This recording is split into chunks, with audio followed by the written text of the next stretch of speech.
what most of us want is more connection with our people.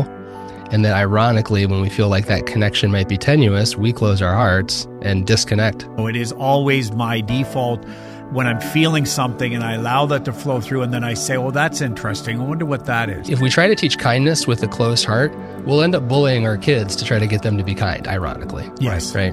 But with an open heart, we'd never run the risk of doing that. So in many ways, learning to keep your heart open is probably one of the most valuable skills you can develop, whether you're an entrepreneur or not, to live richly.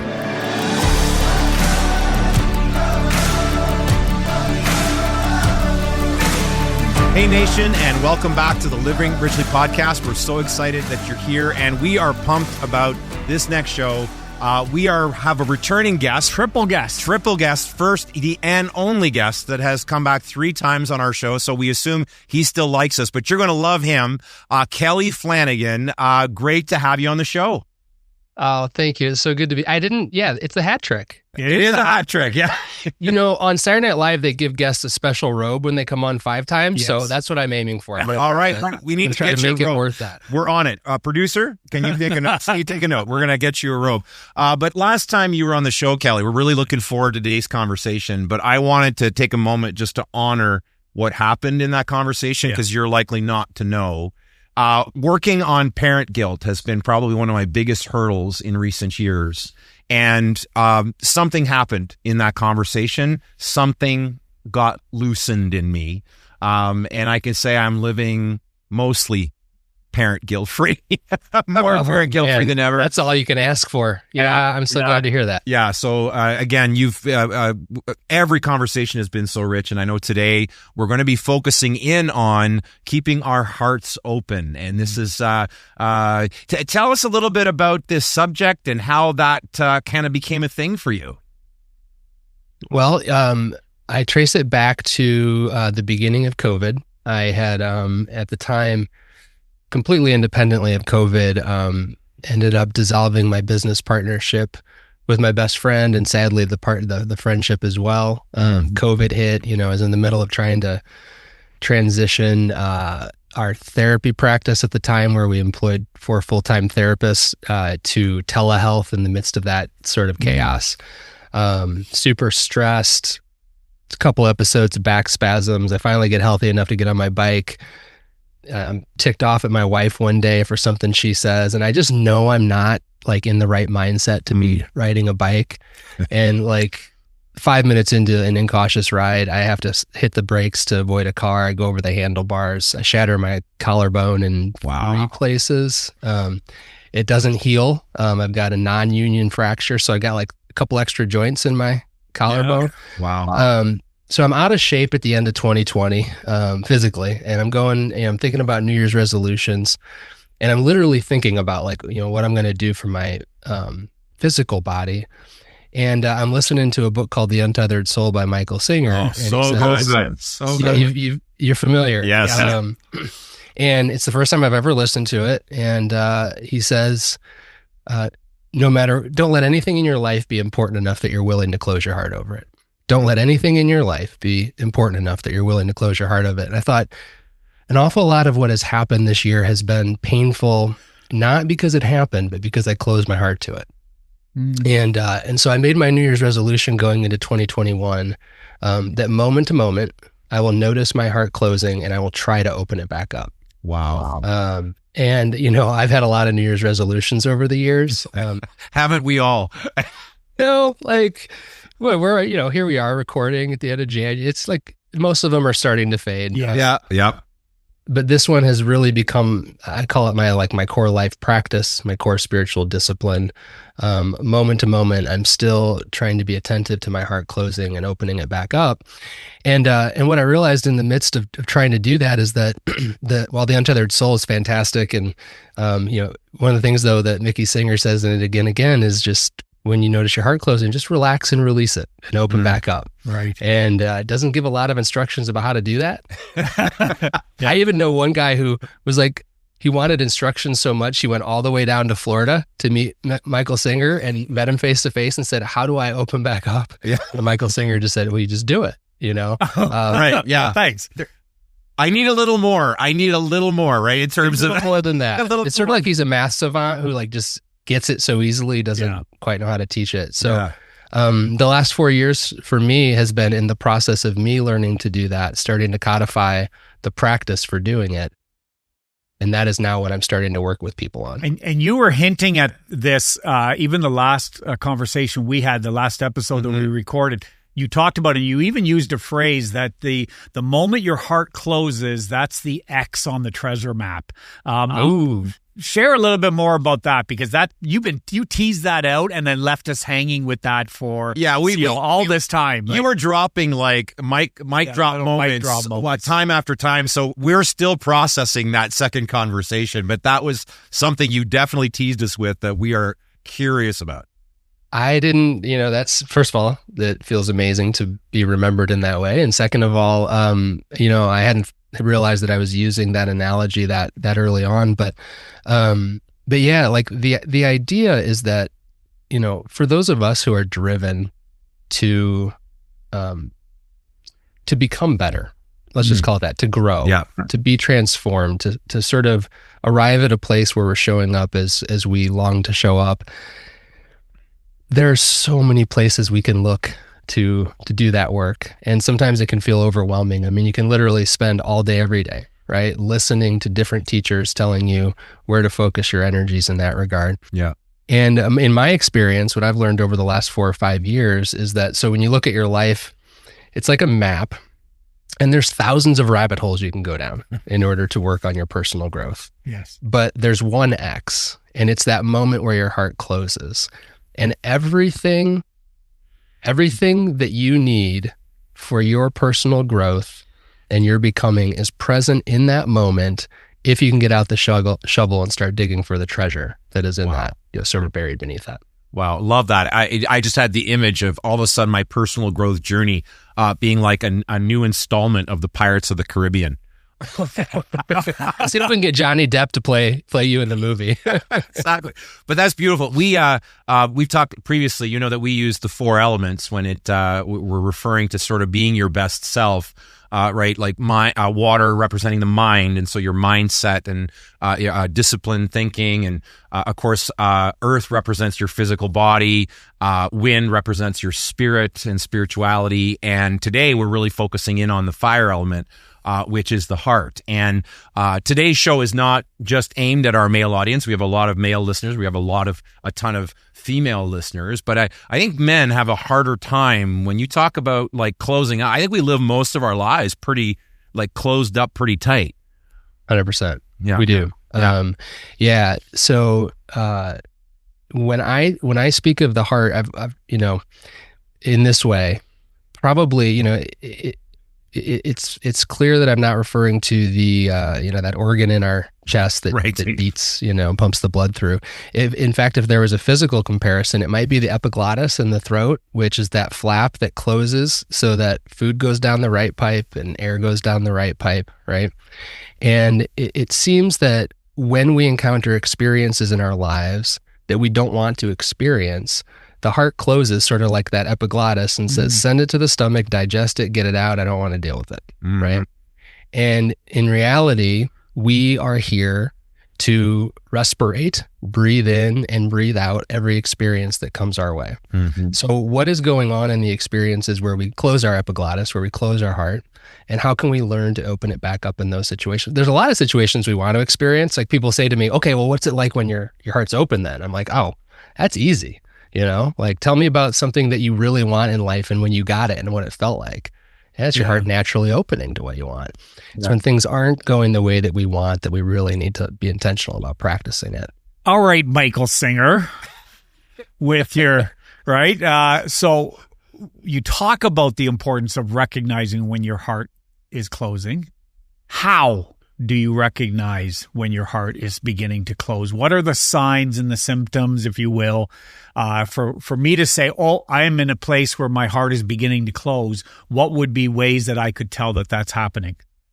Well, that's what I love about the 4 elements that you talk about and the ways that you talk about them interacting. They're not like separate systems that are completely unrelated to each other.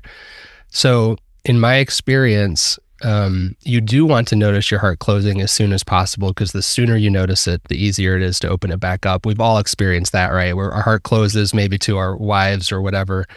If it's all the way closed, it could take days, weeks, months to get that heart back open. But if you can catch it before it closes, you actually have a choice. You restored your sense of freedom. And the earliest warning sign that your heart is closing is actually felt in your body. It's actually felt somewhere between your waist and your temples, as an activation of the nervous system.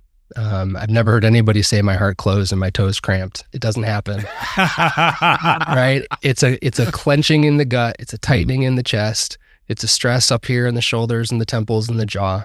And if we can get really good at noticing those first tremors of that, now we've restored all sorts of sort of degrees of emotional freedom to make a choice about that. I think I would guess we get maybe 80% more warning if we can get really good at tuning into our body. I love that. I know for me, one of those symptoms that I notice is the breathing. And how my breathing starts to get shortened, and that's usually a sign that, okay, there's something going on, anxiety or whatever, but there's something going on that is affecting the heart, the emotions in that moment with my breath.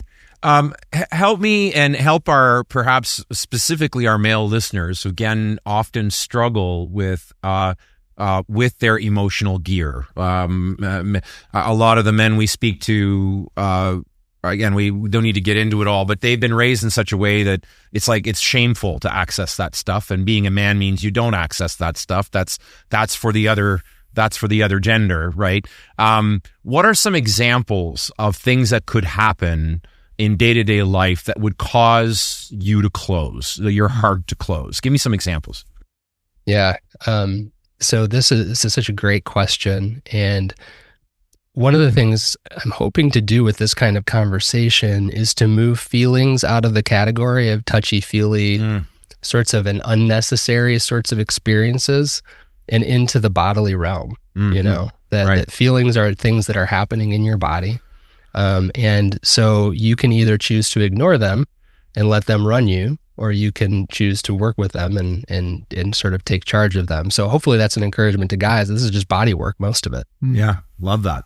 And so it's a great question. Like, what in your life can trigger that closing? So what's interesting is that when your heart's closing and your nervous system is activating, you're literally having a fight or flight response. Right. So that fight or flight response theoretically is reserved for situations in which you are in mortal danger. Right? Yeah. And then your wife tells you, "Why did you leave the toilet seat up again?" Oh no, I'm in mortal danger. Yeah.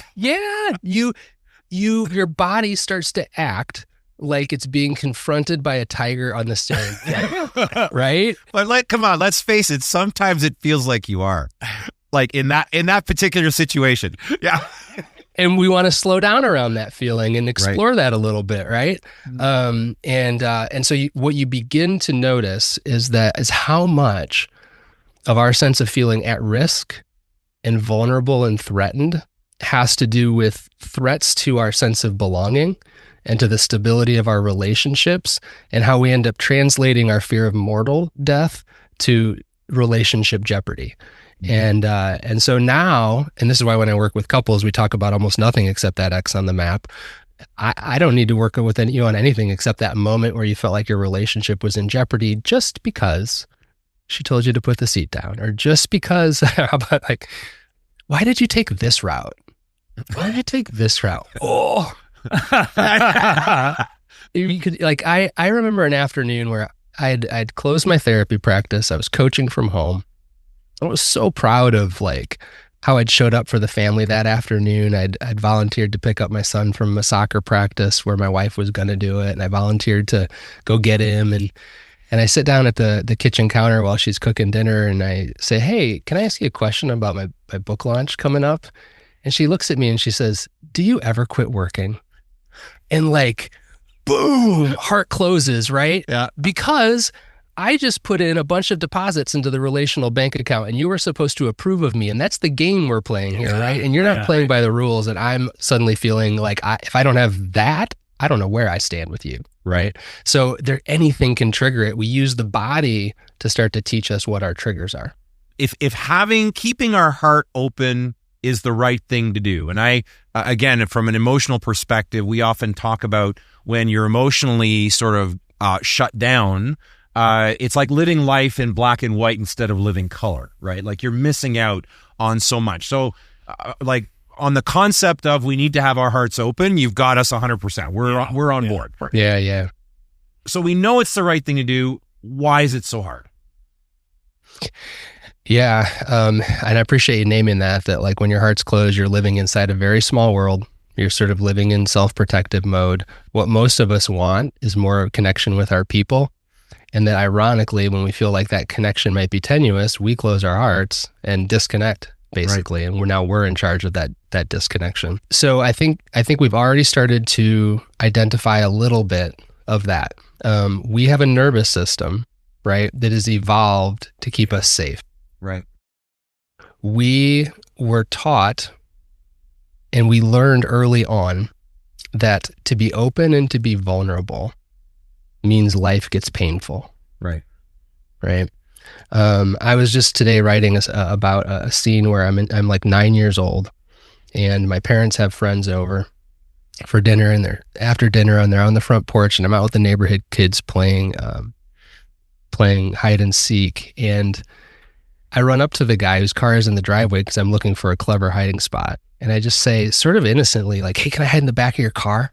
And there's innocent and exuberant the way a kid is. And he looks at me like it's the most terrible question. He's like, no, oh, that doesn't feel good. And so what we learn as sort of the pains of life start to add up is that I don't want to feel that anymore. Right. I have to touch the stove once and I'm not going to touch it again. And so essentially what we're doing is when we close our hearts is we're setting ourselves up to be protected from those painful experiences. And so, which is also why when our heart closes, we can begin to, people say, I can't remember a lot from my past. It's like, you don't have to remember it with your head. You're feeling it in your body in the moment your heart closes. The reason you're closing to this moment is you know how much it will hurt and you don't want to go through it again. Right. And so that is why it is so hard to stay open. We're actually, by keeping our hearts open, we're saying, I'm willing to go through something hard, and everything else has conditioned us not to do that. Right. It's the classic. It sounds like the classic, right? The very walls we built to protect ourselves become the prison that we live in, right? We shut ourselves down to your point, avoid further harm or pain. But then we're trapped. We really are trapped as humans. Well, and I know for you guys, the true self versus false self, or the soul versus ego concept has been really helpful. So in a way, what you could say is when you feel your heart close, you're getting the bodily sensation of your ego jumping into active duty for you. And at that point, you like people have asked me for years, like, well, how do I know when my ego's activated? You can feel it in your body. Yeah. And now you get to work with it. And the act of opening your heart is the act of inviting your ego to stand down so that your true self can come out and play again. It's interesting. Love that. We have, of course, we all have our superscripts. We all have scripts, these limiting beliefs. We have our superscripts that maybe we've held on to for many years. I've shared my story a number of times. It just happens. It's a very reflective day for me. Today is the anniversary of my daughter's passing, and what I went through when she died. She was 7 months old when she passed away. But I remember and for many years, my superscript was everyone close to me leaves. And so to your point about the heart closing, for I think up until maybe, this was 20 plus years ago, 25 plus years ago, it really has only been in the last 2-3 years that I have recognized that script and begun to reverse the power of it, to rewrite the script and say, well, actually, one, that's not true. I have all kinds of people in my life whom I love and who love me, who are committed to me long term. I'm here, buddy. I'm still here. Great. And I have people I love. See what I have to put up. I think my heart just closed a little bit there. What would you say to that, Kelly? And recognizing that oftentimes the heart closing, we see it, whether it's, and of course I know the fallacy in this, but we see it as almost a protective mode because it's easier or safer to just close than to feel. I mean, I think you're right on. So, what we talk about is we talk about recognizing that your heart is closing, so you can give yourself some chance to work with it before you start, reacting with it. It's essential to get your nervous system calm before you start to engage other people. A lot of times, when that heart closes, we jump into trying to connect with people in order to get it open and in order to get ourselves calm. And I think we all know how that goes. We're not at our best in that moment. Yeah. So we try to reverse that. We try to calm ourselves before we connect ourselves. But then we start to get into the inner work that you're getting at there. That a lot of times we think that when our heart closes and our defenses shoot up with people, we're trying to keep new pain from getting in. Whereas a lot of times we're just really trying to keep old pain from coming up. Getting out. Yeah, right? yeah. And so to do the inner work, to start to tune into what that pain is, I'll often say, okay, it's time to shift the conversation from the conversation between you and other people to the conversation with your pain point. Right. It's time to start to get more familiar with the pain point that you walk around protecting all the time. And the nice thing about that is it usually is only a handful of pain points. It's not this complex inner sort of landscape. It's one or two things you're not wanting to feel over and over again that you're protecting. Right. Yeah. You, on the last show, you blew our minds. I had talked about going through, living most of my adult life with a really harsh inner critic. And really cruel, actually, to myself for so long. And part of my journey, I remember saying to you on the show, well, I finally came to the place where I fired him. Right. Yeah. To which you responded and said, well, he said, and you talked about how the inner critic in many ways is that wounded version of yourself, younger version of yourself, and how when we try to get rid of the inner critic or maybe the ego, I don't know if these things are related, and I'm curious to see what you think about it, but you said it's like you're re-rejecting yourself all over again. And that was a mic drop moment for me. It really, I've even gone back and clients have said, yeah, I fired my inner critic. I said, well, I've got a different perspective for you now. I've kind of changed my mind on that. You want to work with that and not reject it. But is when you talked about the ego state a moment ago, like that, when you feel it in the body, that's ego stepping in at full attention to try to protect you. Are we talking about the same thing here? We are. So, I'm happy to announce that tomorrow afternoon I will be inducted into my high school's athletic hall of fame. Whoa! Yes, very exciting. So this is different than the soccer prize you talked about last time. This is different than that. Yeah, this is a different sport entirely. It's a state qualifying golf team. Yeah. Nice. So several months ago, I got an email along with the other guys on the team that we were getting inducted into this thing, and So a little bit of backstory. My senior year, I was integral to our golf team. I was top 4 player, scores counted all the time, co-MVP. We went to state, placed 7th. My junior year, we placed 4th in state, but I was the 7th man. I never played a single match. Well, they send out this announcement that we're in the Hall of Fame, and I'm included on it, along with the 6 guys who played.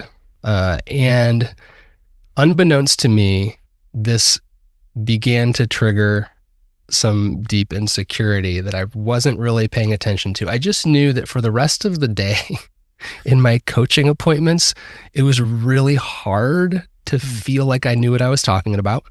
I walk upstairs, I'm still unsure of what's going on. I walk upstairs at the end of my day. I had texted my wife the news. She says, "Oh, so your senior team is getting inducted into the Hall of Fame, huh?" I was like, "No, it's the junior team." She's like, "But I didn't think you even played on that one."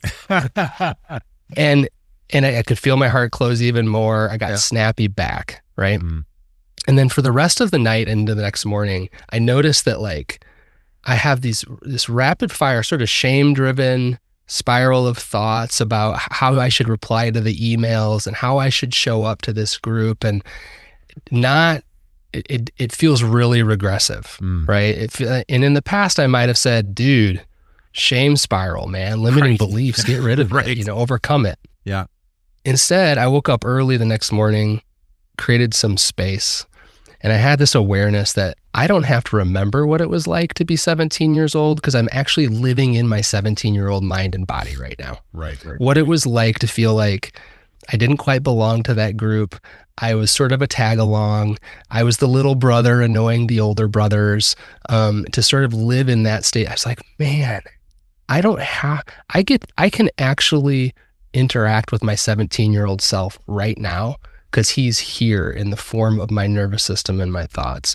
And there was this great, and my reaction was like, I just said to him, I had the conversation right then and there. I was like, dude, you lived like this all the time, didn't you? Yeah. That must have been torture. Nobody else knew that you were walking around afraid like this all the time, that you would never belong, that you'd never find your people. Yeah, it was pretty hard. And so this tremendous sense of tenderness actually started to come in for that sort of shame-filled part of me. And I honestly, I did a little bit of crying, let that part of me feel the sadness he'd been carrying around for, I hate to admit it, 30 plus years now. Yeah. And then we moved on and I didn't feel it anymore. Wow. So then how are you in that conversation? Now you're saying this is happening tomorrow. Yeah. And so talk about how you're showing up tomorrow. Yeah, it's a great. So I'm in the shower last night and I catch myself rehearsing some things I'm going to say when I meet the guys. Yes. Right. And so it's like in that moment, another temptation is to banish those younger parts of us that carry our shame. Right. But more and more, I sort of think of those younger parts of us as like the rings of a tree, and each year represents one of the rings of us. And a tree doesn't become a tree by getting rid of its rings or fixing its bad rings, or anything like that. It just has its rings, and they make up the whole. And so I was like, okay, here's ring number 17 here in the shower, rehearsing how to keep himself safe and protected, in this situation tomorrow. And in that moment, my reaction isn't, I got to fix you before tomorrow so I can show up. It's, we're doing this together tomorrow. Right. Yeah. We are. You and I, we're going to walk through this together tomorrow. We'll sort this out. It's going to be interesting. Let's do it. Let's do it together. Yeah. So that's sort of the approach that I take these days. I love that. And every ring makes you stronger, right? Every ring makes you more resilient. That's just so powerful. I love this concept of X marks the spot, if I can use that language. Yeah, of course. Because I think a lot of folks on a personal development journey sometimes don't know where to begin. And I think sometimes in our personal growth journey, we can be growing while avoiding. We can be evolving while not dealing with the stuff that's actually the most important stuff. And I get that sometimes it's like David and Goliath. You don't start with the giant, you start with the bear, you start with the lion, but which to me are still a pretty big deal. Killing a lion, killing a bear is no small deal, but he worked himself up to that. And so sometimes we are working in other areas of our lives that feel less threatening, where we feel perhaps a little bit less vulnerable, and we gain the skills and we build the tools to then go after those bigger areas of hurt and pain. But I love how that brings focus to like your greatest opportunity for growth is where the X on the treasure map. Yeah. Thank you for pointing that out. So your heart closes, and most of us, when we're in that sort of growth-oriented mindset, we see that as a setback. Right. And so then we go, well, I got to go strengthen myself over here so that closing thing doesn't happen anymore. So we actually go away from the moment rather than going, no. Like, this is it. Like, this is where all the work is. And when I see people make that transition to like their heart closes and they go, okay, now we're going to sort some things out here. Now we're going to learn how to love ourselves more. Now we're going to learn how to be more vulnerable and more open to our life and more free with how we show up. Like that's the game changer. Yeah. When you don't go away from it, for sure. Yeah. Wow. You've already mentioned a couple things like creating space, especially maybe not trying to fix things in the moment, because often in doing that, we make things worse because we're emotional, we're fragile in those moments, and we're not thinking at our best, right? What are some other strategies that you're finding very useful to work through it, whether it be in the moment or after the moment when you've created some space? What are some tools, strategies that our listeners could use to get better at keeping their heart open when it's closing? Yeah, it's a great question. So I think in this sort of follows on from what you just said about the temptation to try to grow around these moments rather than grow through these moments. So classic example of that is my heart's closing, or I'm stressed, or I'm anxious. So I'm going to do some relaxation breathing, or I'm going to do some mindfulness meditation so that I feel peaceful.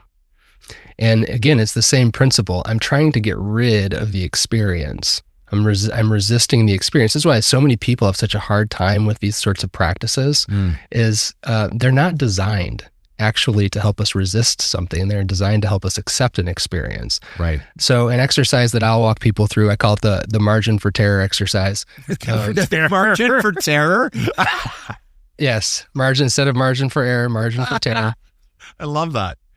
And the idea is that I'll help them locate the place where they're feeling the stress of that closing the most in their body. We'll make our first step toward it instead of away from it by putting our hand right over it, sort of pressing firmly down on it. Second step toward it is to visualize what that looks like in there. What color is it? What size is it? What shape is it? Does it move, or is it static? Is it hot or warm, light or heavy? And they really flesh out, like let themselves imagine what that feeling looks like in there. And then we start a breathing exercise where we at first just breathe normally. And then we'll breathe into the space around that feeling. They'll actually visualize that space expanding as they breathe in. And then they'll release the breath and the space will disappear. And we'll do that a number of times. And then I'll say, on the next in-breath, I want you to breathe in. And when you breathe out, just let a little bit of space remain around that feeling. Right? And we'll do that for a while. And then I'll say, when you feel like you've got enough spaciousness around that feeling that you can coexist with it and you don't need to get rid of it, let me know. And now we're ready to start engaging with it. Yeah. So it's not so much a calming exercise as a sort of coming alongside exercise. Learn how to be with the feeling so you can start to work with it. I almost suggested, hey, let's do this exercise. And I'm like, no, I'll be a mess the rest of the day. We'll do it up. Yeah, we'll do it up. But what I'm hearing in that, and again, I'm actually hearing some of your language from Lovable in where you're going with this. So right away, the thought went through my mind around kind of the evolution of Kelly's thinking of as you moved along from obviously the most earliest, I'm assuming, would be the blog, and then which translated into the book, and now you've had a number of books, and you're coming into now where you're writing this one. Is there that evolution that's been flowing in this thinking?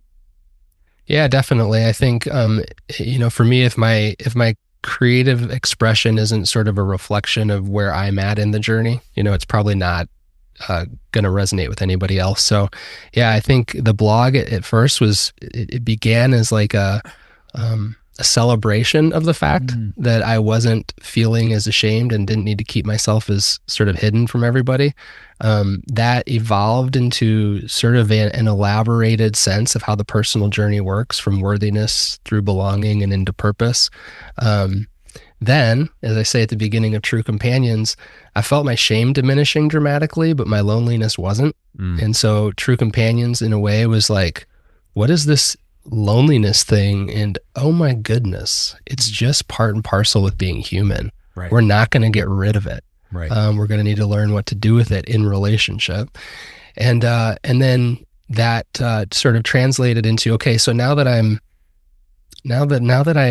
I feel like I've got a sense of this shame and loneliness thing, how do we actually work with it in the moments that matter most in our lives? And so now you come to this practice of open-heartedness. Yeah, absolutely love that. Now, I know that you work with entrepreneurs, you coach entrepreneurs, and that's our business as well. We work with business leaders, entrepreneurs at all stages. A lot of entrepreneurs, one of the things they have in common is show me the money. What's the result? What's the outcome? And how can I get to it as fast as possible? So if X marks the spot where the treasure is, what's the treasure? So good. Well, the treasure is retaining half of their wealth to begin with, because they're not going to get divorced. I mean, let's speak the language of the entrepreneur to begin with. Okay, best answer ever. It's true though. It is so true. Right, it is true. And the deeper dimension to what the entrepreneur cares most about is, and people don't realize this, entrepreneurs don't really primarily care about money. They want the freedom that money is going to bring them. Right. Right. The financial freedom that brings personal freedom to how they spend their time. And the reality is, every moment your heart is closed, you're not free. Wow. Every moment your heart is closed, you're not free. Freedom is only experienced with an open heart. And so if an entrepreneur is going around and they've worked so hard, right, to produce even financial freedom, they've gotten out of the rat race, they've got passive revenue, and then 80% of the time when they're with their people, their heart is closed. It was all for naught. Yeah. It was all for naught. And so we want to restore to them the capacity to feel internally free, even when they're financially free. And that resonates so much. We hear it all the time where you have these entrepreneurs that are successful. They've had incredibly successful companies. They've done incredible things, and they feel so empty. They feel like, is this it? It's the whole reason why we really launched Living Richly was to really respond to that with many of our clients. Yeah, because we had business owners and entrepreneurs coming to us to say, help me fix my business, help me fix my team, help me fix my leadership. And then within 2 or 3 conversations, my marriage is falling apart. My teenage kid is strung out on drugs. And I think I'm burnt out or in full on depression. And they're opening up about all these challenges. But these are people that the vast majority of human beings would look at and say, you're highly successful, highly favored, you're doing really well, you've got most of what we would describe as the trappings of success. You've got all that stuff, but you're dying inside. That's it. Well, and we know, regardless of sort of what level you're playing at, income or revenue wise, we know that for most human beings, there comes a moment where they hit that number that they thought would generate a sense of personal satisfaction and peace, and it doesn't do it. Right. And that's how we create midlife crises, is we double down on our method for finding satisfaction.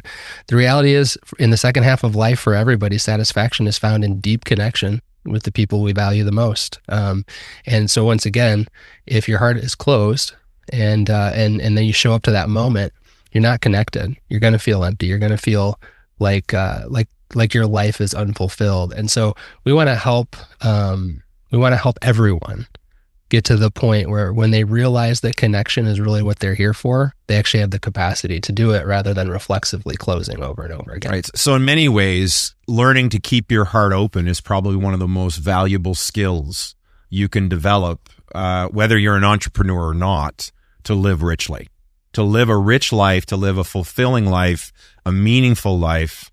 It's interesting. We just did a show on staying open, but it was more about curiosity and being open to how the world can surprise you, and yet how a closed mindset or like I'm convinced I've got it all, or I know it all. Well, you can't evolve in that state. Well, yeah, and you're right on it. Like I think of the 3 hallmarks of an open heart as the capacity to collaborate, be curious, and be compassionate. Wow. And so curiosity is right there. Curiosity is the natural way of relating to the unknown when our heart is open. When our heart's closed, the way we relate to the unknown is to protect and try to control. Right. But when it's open, we can be vulnerable and be curious. Yep. Yeah, love that. We do a lot of work around developing and building out core values and encouraging people to have their own personal values and defining what those are, your purpose statement, your manifesto, if you will, for your life. I'm interested if you see a correlation between how people define their values and how often the depth of what they pull out as being their main values can be traced back to some of those X spots. Is there a correlation? Because here's what I'm thinking is I know for me, one of my core values is community, which is very much a part when I look at my story in my life was something that was lacking. I shared about my daughter, Katie, how that's a moment where I lost and closed, but oftentimes, and then the script was everyone leaves, which is the opposite of community, right? So is there a correlation, or am I reading into that too much? No, I think you're right on it. And so I love talking to you guys. Challenges my thinking into me. Oh, great. I think so. I've never thought about that, but one of the questions that just came to mind is the question would be, how is this value a solution to some part of your pain? Yeah. And what that means is that the value won't change, but it will open up the possibility of pursuing that value with greater clarity and with more of an open heart, so that it can actually address some of that pain.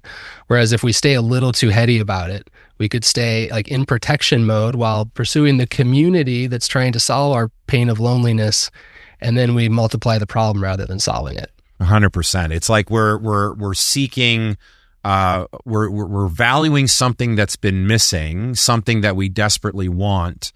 But often in the language of core values, we say when you talk about a core value, it's something that's present in your life. Yes. It's something that expresses your true nature. And so if it's aspirational, it's okay to aspire to something, but when it's aspirational, it's not core, right?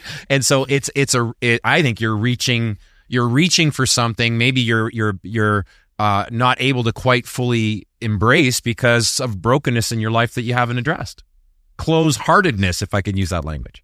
Absolutely. So I remember my wife and I, when we were pregnant with our first many years ago, we took a parenting class, and one of the things we were prompted to do is to develop our values for our family and our kids.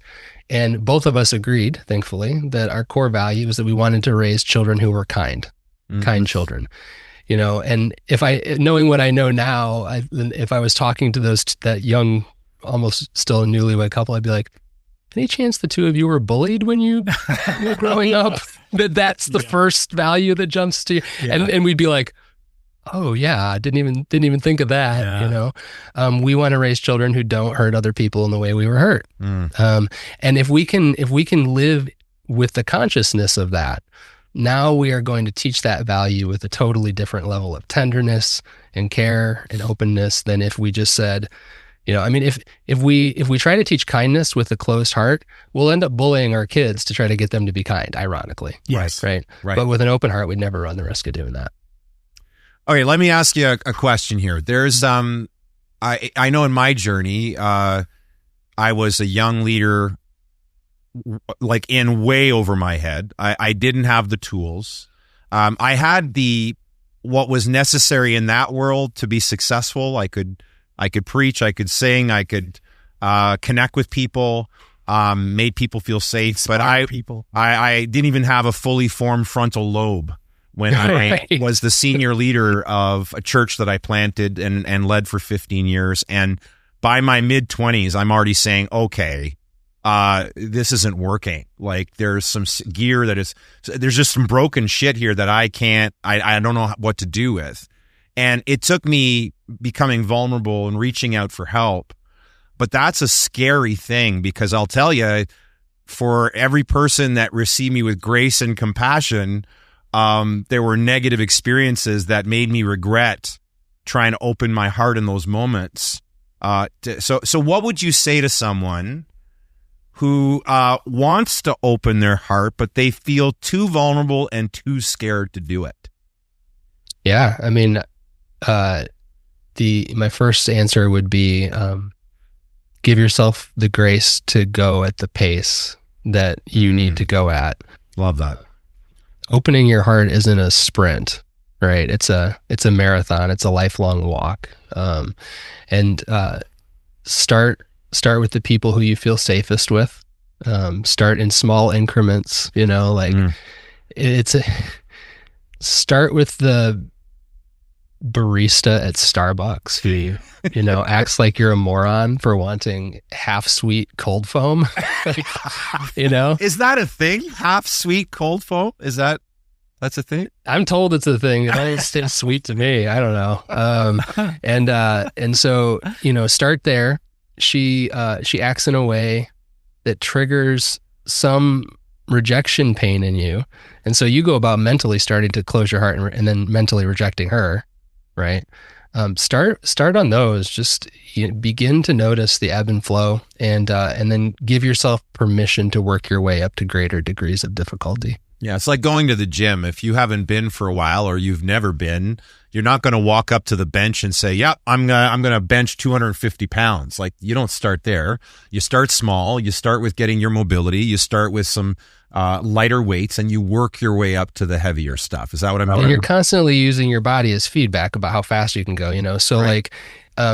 Keep in mind, it would be you will never be successful opening your heart while your nervous system is still triggered. Your lower brain is telling you you're in danger. And so to open your heart when you're in danger is foolish, right? And so don't think about opening your heart till you can get your body calm. Then such good advice. You start to have some sort of degrees of freedom with how much you're going to open your heart. But try to do it before that, and you're just going to be fighting your nature. I love that. My teenage son recently helped me understand this. So he struggles with anxiety and is working his way through it very courageously, and he's in therapy and he's getting the support that he needs. But one day he was having a rough time, and he said something to me, and I tried to provide some guidance, some counsel, not try to fix it, just provide him some encouragement, like, that might be useful in the moment. And he stopped me. He said, "Dad, that's really good advice. I can't take that in right now." And we had a follow-up conversation to that, because I think he, in some ways, and as soon as he said it, I totally get it. Whatever you need, just let me know. And then we had a follow-up conversation about a week later, and he says, "Listen, I want you to know, like, that advice was really valuable." He says, "But in when I'm in that moment, Dad, I can't. I just can't. Like, I'm spiraling, and I need to learn how to calm." So such great advice to hear you confirm that. And go ahead, Kelly. I was just going to say, one of my favorite quotes that I'm sure isn't new, but I came across it last year. My favorite quotes of the year was the right answer at the wrong time is still the wrong answer. Right. Which is what he's sort of telling you at that point. And an open heart at the wrong time isn't going to open. It's you're fighting too much biology. Yeah. Well, as you were sharing, and even as you were telling that story, my mind went back to Untethered Soul and the idea of how he talks about how you analyze and allow emotion to feelings to flow through you, right? That you have to allow that to flow through you before you can look at it. And I don't know if he uses this language or if it's become my language, though it is always my default when I'm feeling something and I allow that to flow through, and then I say, "Well, that's interesting. I wonder what that is." And again, I don't know if that's the exact language he uses or if I've just taken it from that, but that seems to be goes along with what you're saying there about how you need to allow that to come through before you can now focus in on what it is. It's interesting. Yeah, you're exactly right. He talks about how emotions are energy. Energy has to move. If you block it, it's just going to move in circles down there, and you're going to feel terrible inside. And I think it's really powerful how we say, let's take sadness, for instance. We say we push it down, right? Is that just a saying, or is it actually capturing something real about how emotions move through the body? And I think it does. I think sadness starts real low and it moves up.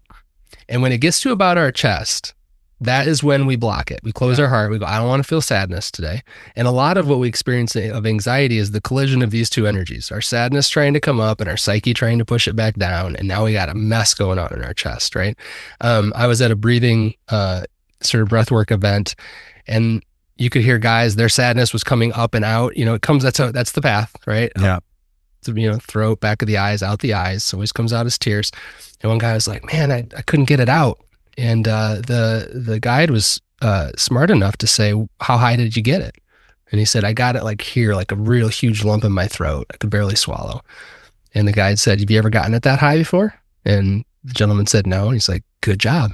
You got to pass your chest. Love that. Maybe next time you'll get it higher, right? And so, so our emotions, any emotion is supposed to be flowing up and out. And anything we do to block it is just creating more work for us later, basically. 100%. I love this. I feel every time we get on into these conversations with you, the conversations could last for hours, right? Because they're just so rich. Know our commitment to get you that robe. So we're definitely having you back. Count me in. Right. But final question for today. And you've given us so much to think about, our listeners so much to think about. But what advice would you give to someone who feels like their default is to shut down in those hard moments? Oh man, I'd say that's normal. That's all of us. In fact, the way you define a hard moment, I would say the way you define a hard moment is, do you shut down to it? So your hard moment might look different than mine. We might shut down to different things and in different situations, but like that's by the definition is, it's hard to keep my heart open to this. It's hard to experience it. It's hard to participate with it. That's normal. And now you know where to do the work is in that hard moment. So good. I know Eric's about to land this plane. So some of our listeners, I'm sure they're hearing you continually mention about you're writing a manuscript. There's a book coming out. When can we pre-order? When's it going to be ready for release? I want a signed copy. Yeah. When can we anticipate the next Kelly Flanagan book to be released? Well, you guys have been kind enough to catch me early in the whole cycle. So the tentative publication date is March 3rd, 2026. So we got a ways to go. And in the meantime, this little H up here is the symbol for my Substack, which is Humaning with Dr. Kelly Flanagan. So if people are wanting to sort of stay up to date on when that book's coming out, drkellyflanagan.substack.com is the place to go. And right now I'm actually on hiatus from posting. So if you don't love a ton of emails, you're not going to get them from me. I'm finishing the manuscript. And then in March, I'll resume my once a week on Wednesday morning emails. I get all your emails and I love them when I get them. Absolutely. Well, we're going to add all your resources to the show notes, links to your books, links to your Substack. We're big fans of yours, brother, and we count you not just as a guest. We feel like you're a friend. And the conversations are always so rich, and so grateful that you're willing to take the time to not only invest in us, but invest in this movement and our listeners and their lives. So thank you for being on the show. Thank you. Just amazing to have you back here today. Yeah, man, it's an honor to support what you guys are doing in the world. Maybe the 5th episode we could do in person. Oh, that's a commitment. We're gonna either fly down here or fly you here. Give him the robe. We got to give him the robe. We just can't. We can't set well, that if you shit make, over. I tell you what, if you make that happen, I'll bring the robe. How narcissistic is that? Yeah, I'm gonna bring my own robe, right? I'd bring my own robe. I'll bring a crown. Amazing. Thank you so much for being on the show, Kelly. And thank you, Nation, for tuning in to another episode of the Living Richly podcast. Wow, what a conversation. Keeping your heart open, even when it's closing, is the source of growth. The X really, truly marks the spot. So thanks for tuning in. We encourage you to visit our website, livingrichly.me. You can find all kinds of resources there. Past episodes will have the show notes for today's show. You can find out about the 15-day Life Vision Challenge. You can also find out about our exclusive Facebook community, where hundreds and hundreds of people are gathered on a similar journey that you're on, and you can join a great community. So thanks for tuning in, and until next time, get out there and live your best life.